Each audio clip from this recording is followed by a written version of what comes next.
Comment বক্সে প্রায় একটা কমেন্ট আমি প্রায় দিনই লক্ষ্য করছি, সেটা হচ্ছে তোমরা আমার ওটসের রেসিপিটা জানতে চেয়েছিলে। তো আমি বেসিক্যালি ব্রেকফাস্টে ওটসটাই প্রেফার করি। এবার এই ওটসটা আমার খেতে যাতে বোরিং না লাগে তার জন্য আমি প্রতিদিন ডিফারেন্টভাবে ওটসটাকে ট্রাই করার চেষ্টা করি। তো আজকে আমি তোমাদের বানিয়ে দেখাবো ওটসের চিলা। তো তার জন্য আমার যেসব ইনগ্রিডিয়েন্টস প্রয়োজন হবে সেগুলো আমি এখানে গুছিয়ে নিয়েছি। চলো তোমাদের একবার দেখিয়ে দিই। তো এখানে প্রথমেই আছে গাজর, আলু, টমেটো, পেঁয়াজ, ক্যাপসিকাম আর ধনেপাতা। আর যেটা লাগবে সেটা হচ্ছে একটুখানি কাঁচা লঙ্কা আর দুটো ডিম। এই যে, এবার চলো রান্নাটা শুরু করা যাক। আর অবভিয়াসলি যেটা প্রয়োজন সেটা হচ্ছে ওটস। তো এখানে আমি 60 গ্রাম মতো ওটস নিয়ে নিচ্ছি।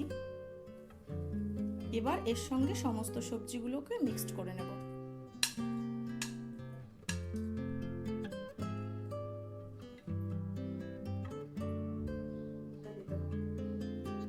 এবার দিয়ে দিচ্ছি একটু ব্ল্যাক পেপার আর একটু গরম মশলা। এবার আমি এর মধ্যে দিয়ে দেবো স্বাদ মতো নুন, আর রংটা যাতে ঠিকঠাক আসে তার জন্য একটু হলুদ দিয়ে দেবো,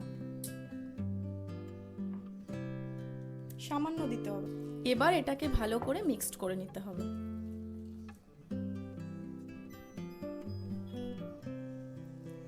এবার আমি প্যানের মধ্যে দিয়ে দেব সামান্য তেল। এবার একটু গরম হয়ে আসলে ওটসটাকে দিয়ে দিতে হবে। সেটা আমার গরম হয়ে এসছে, এবার ওটসটা আমি দিয়ে দেবো।